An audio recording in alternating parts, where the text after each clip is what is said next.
And we have a great show for you today, guys. This is someone who we had him on Useful Idiots, and I'm a huge fan of his work, and he's really prolific. He's like, he's kind of like a Renaissance man. I think it's fair to call him a Renaissance man. I'm doing it. I'm sticking to it. Yeah, this is a Renaissance man. Just get used to it, people. Just get used to it. This is a Renaissance man. Get used to it. He's here. He's Renaissance. Get used to it.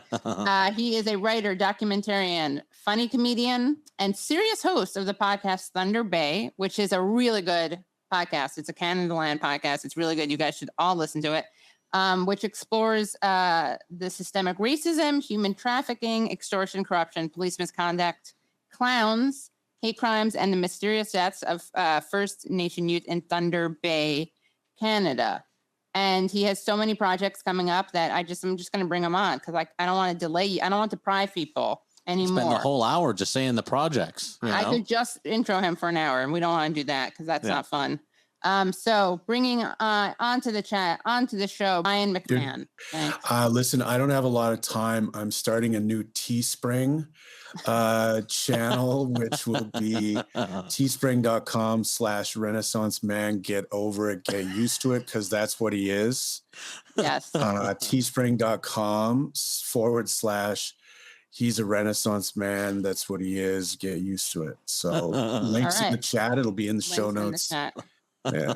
It's nice you are. I mean, yes. Thanks for coming back on to this show. For people who haven't listened to the podcast. I gave a very brief summary of it, but what do you want to make sure people know about it? So in America, there were Indian wars, right? There were treaties and everything else as well. And America didn't live up to those either, but there were wars. And some people that know part of the story say that the West was won from the Indians, right?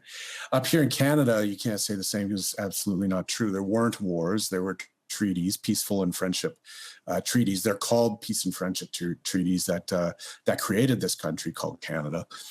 And those treaties evolved into a more formal legal treaty system called the numbered treaties.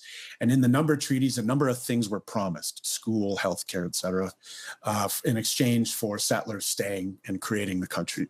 And since then, Canada, officially enters into Confederation as a country in 1867. Since then, over the last 150 some odd years, Canada, could be argued, has never lived up to those treaties. And so the Thunder Bay story really is the crows coming home to roost, right? Like, it's like eventually rent is due and someone has to pay the bill.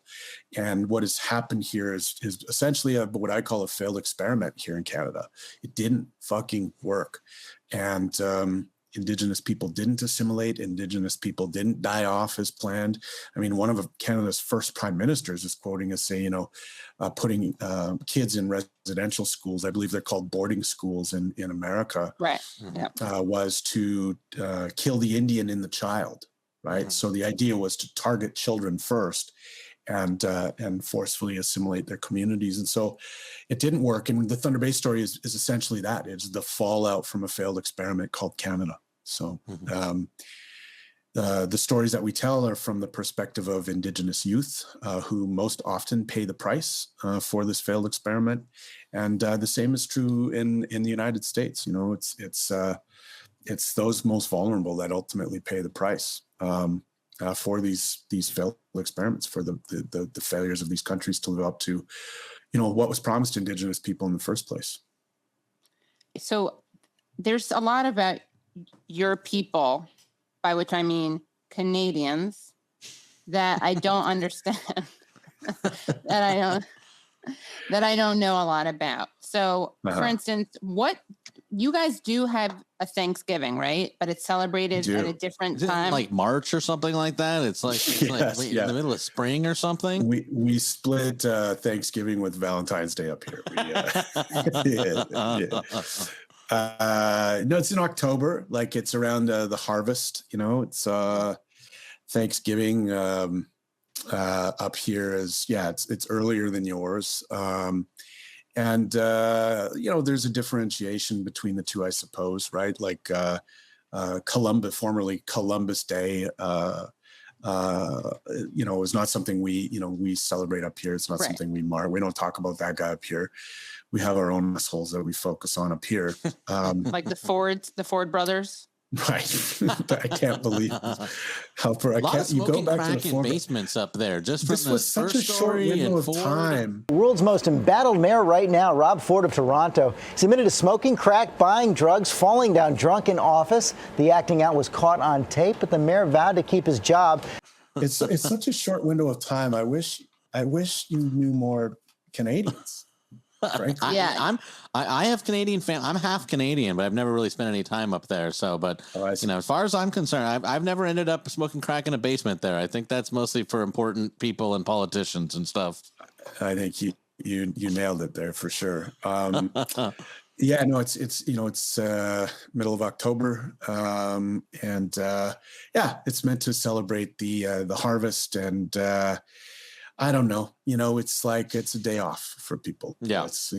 They eat some turkey. And I mean, I went to school in America. Half my family's from Minnesota. Right. So I'm also like into like the football games and the bullshit that, Americans really produce Thanksgiving, kind of like a wedding, right? Like it's not just manufactured. It's choreographed to revolve around the National Football League. So people's dinners are scheduled early afternoon, at like 2. Right. So yeah, they're quite different though. Is Canadian Thanksgiving, obviously American Thanksgiving is so it's almost like you mentioned Columbus Day. Like it is almost like a Columbus Day. It's so tied in with like what the fucked up shit that happened with Indigenous people. Is it as tied to that sort of ugliness, the Canadian Thanksgiving, or is it more just like a pagan harvest dinner or something like that? Yeah, well, I mean, if people that are confused try to make them the same thing, but they're not. They actually really are quite separate. And I think, that the Thanksgiving in America is much more tied to, forced colonization and forced assimilation and shit like that. Versus here, we have enough to talk about in that way. And one of the striking things that I think about America right now is like Indigenous people are having a moment, right? With the success of Reservation Dogs on FX, Rutherford Falls on Peacock, like the success of actors like Michael Grey Eyes and others who are really in the mainstream right now in the conversation, the consciousness, and it's really exciting to see. Like, and we've been here before, right? Dances with Wolves, Last of the Mohicans, other shit that Kevin Costner did in the 90s. I can't remember the names of. Waterworld. It does feel right now a little more driven by Indigenous voices than maybe just, like the faces you saw in Dances with Wolves. That's accurate. Yeah, I think you're exactly right. And that's the difference, right? Writers' rooms are being created.